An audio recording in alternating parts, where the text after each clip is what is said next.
Ando, what a fantastic show so far, mate. Live exchange is brilliant, absolutely brilliant. Yeah.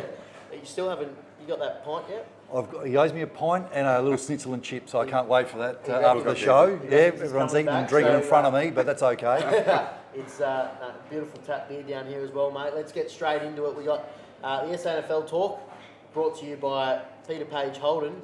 The one and only. We've got the man himself in Luke Page. Thanks, Matty. Yeah, thanks, Ando. Great to be here. Look, it's fantastic. I mean, how long have you been involved at Central Districts as a family? Yeah, well, from day dot. The old man Pete was originally from day dot. Yeah, it was a cult in North Adelaide, and was told when the zone changed, when Central was brought in, that he was therefore then playing for Central. So he was played 100 odd games in reserves before the league team came. Was in the first ever league squad.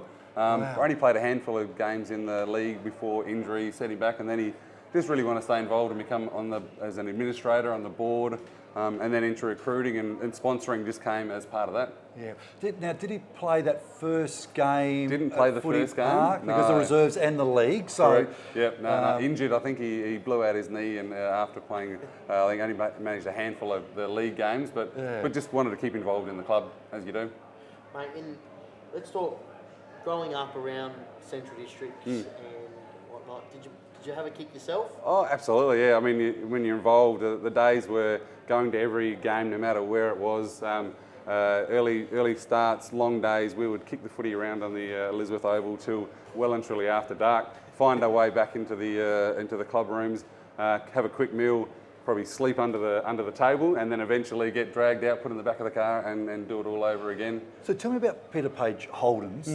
How important is it to sponsor Central Districts and to sponsor clubs in the community? Yeah, it's huge. I think for any small club, and everyone out there will know that club's doing it tough at the moment. So having an association is not only good for the club, but great for a business as well. Yeah. I mean, we want to give back to the community that kind of gives to us as well. Yeah. So. That long-term sponsorship, it's hard to actually quantify what you get out of it. That's what. There's always a question. You always say, we're given this and we're given that, and you're on the back of the Guernsey or the front of the Guernsey. But how do you know what you're actually going to get back as a business? Well, you suppose you can measure it to a certain degree, but a lot of it is just goodwill. Yeah. So we do it because we've had the association for 48 years, and we've been involved from day dot. So when the girls team actually first started, Holden were going to sponsor, but that got changed up and they were looking for a sponsor at the last minute. So we put up a hand to be the major sponsor of the girls team because we thought, you know what, we're there from day dot for the men's. We'll be there from the girls as well. Fantastic. Yeah. So it's been good. And I want to speak to you about that. Obviously, fantastic SANFL bringing in the women's comp. So was it a no-brainer for you guys to sort of get on board with the women's team? Yeah, it really was. I think it's such a growth opportunity for the girls and involvement, and then also for the club rooms as well. For the clubs to have the extra families coming to the club, eating a food, having a beer behind the bar, and just getting involved just helps the club room, help the club out as an entity, as a business, because that's always hard to run. And then it just opens up another whole market for us for a sponsorship for girls. It seems like you've watched a lot of footy in your days. Yeah, absolutely. Some of your favourite players? Well, growing up, obviously the great man Johnny Platten was the number 44 on the back of the Guernsey. Oh, is that right? You didn't give Peter Bubner? Oh, no, I love Peter Bubner. Rudy Mandamaker. Oh, big Rudy, of course, likes of Chopper Hanley, Greg Smith. And Wilbur Wilson, and Gilbert McAdam. We just had some quality players down the doggies. Let's go back to Wilbur. Yeah. He was a household name. We had a guy at school. His name John Wilson. But his name from grade 4 to right today is Wilbur Wilson. Yeah. And it's so. If it happened at one school, it probably would have happened in 100. Completely, yeah. He really was a household name. One of those icons in that era, and the skills on show were just spectacular. Yeah, absolutely. Come and coached at Gawler Centrals at my club as well. Oh, is that right? Yeah. Did he? Yeah. He was at Gawler Centrals for a couple of years, so I got to listen to him speak at we had a big celebration night probably 4 or 5 years ago on anniversary. Got to listen to him speak. He was very insightful. Yeah, some legends, guys. Surprised no Duckworth or Jonas? Probably a touch earlier. I think the old man Pete signed up Johnny Duckworth on one of the recruiting trips. He's one of my favourites, Johnny Duckworth. Yeah, absolutely. He was just ferocious at that ball. huge. You know, I reckon. wow. I reckon Pete signed him up on the back of a napkin. Is that right? Yeah, in a bar. Basically said flew across to WA and basically signed him up. You're playing for Centrals on the back of a napkin. There's your contract, and they went from there. McGarry medalist, and say no more. He was just a brilliant player, as was Peter Jonas. Yeah, wow, all Australian all Australian, great state player, fantastic state player. Champions in the club room. That's why it's always. I think it was always a good association for us to get on board and stay on board for so many years. They were pretty tough though, because I played Sturt in my my first game in '83, and it was great. Played at Footy Park, all went well.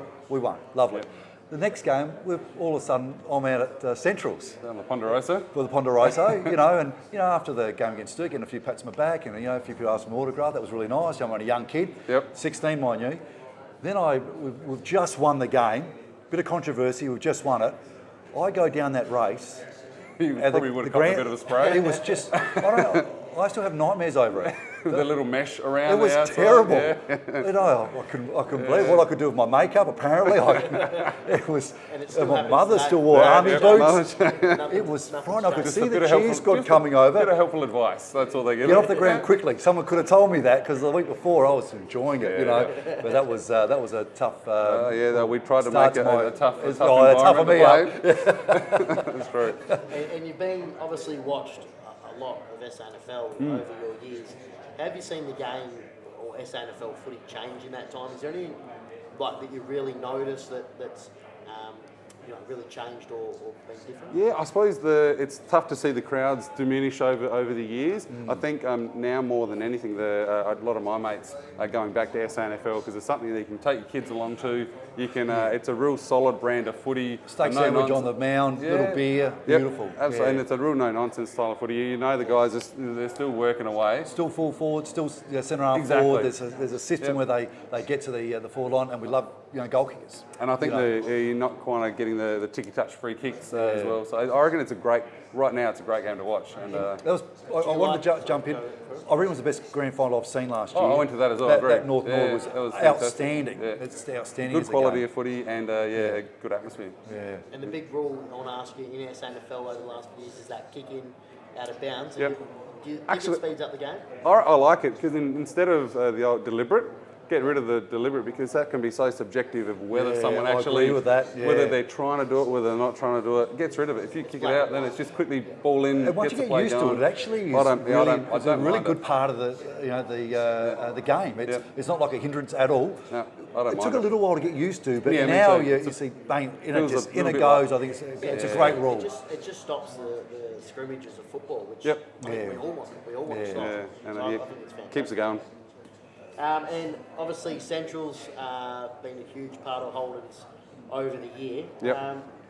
Plenty of workers heading down that way, pretty busy 24/7. Absolutely. Yeah, when the factory was in full flight, there was a lot of activity going on. And obviously that's changed with Holden becoming more of a fully imported, like every other brand. Yeah. But for us, we kind of figure as long as they're bringing out the right cars, at the right money. What is the right car at the moment? I mean, all the SUVs are SUVs. huge. I mean, you've got the Colorado. Yep. Fantastic. Yeah, so the Colorado, that type of was a working ute back in the day. That's nearly replaced the family sedan. Is that right? Because it's like it drives like a car. It does. It's just got a big boot in a sense. Yeah. So that's become that Colorado 4x4 style gives people the opportunity to go on the weekend warrior trips, but then still have the day-to-day driver. So they've got the right car at the right time.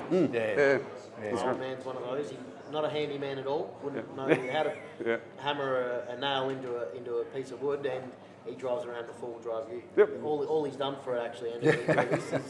I had a trial game, internal trial a couple of years ago, and I've done the hammy, and trainer goes, I can't carry off. He called my old man, who was president at the time. He goes, I'm not carrying him from one side of the oval to the other, so I drove the ute around.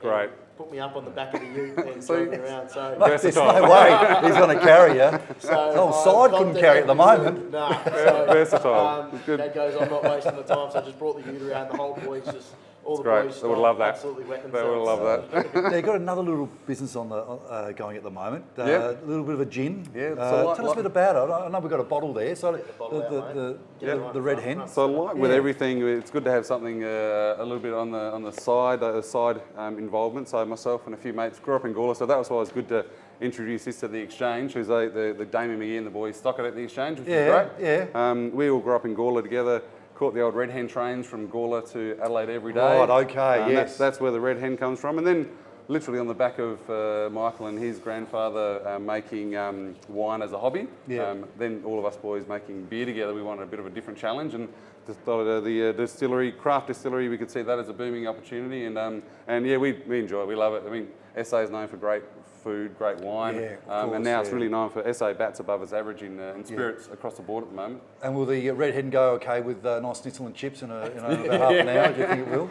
I reckon you can talk to Geezer, mate. I reckon we'll be able to get it behind the bar for sure. How many bottles are we knocking off? Yeah. Oh yeah, I know. Luke, thanks very much for coming in. Worries, thanks, and guys. what you're doing for the sport here in South Australia at all levels. I know we've got central districts, but I know you sponsor a lot of other community clubs as well. And if it wasn't for people like you, things would be tough.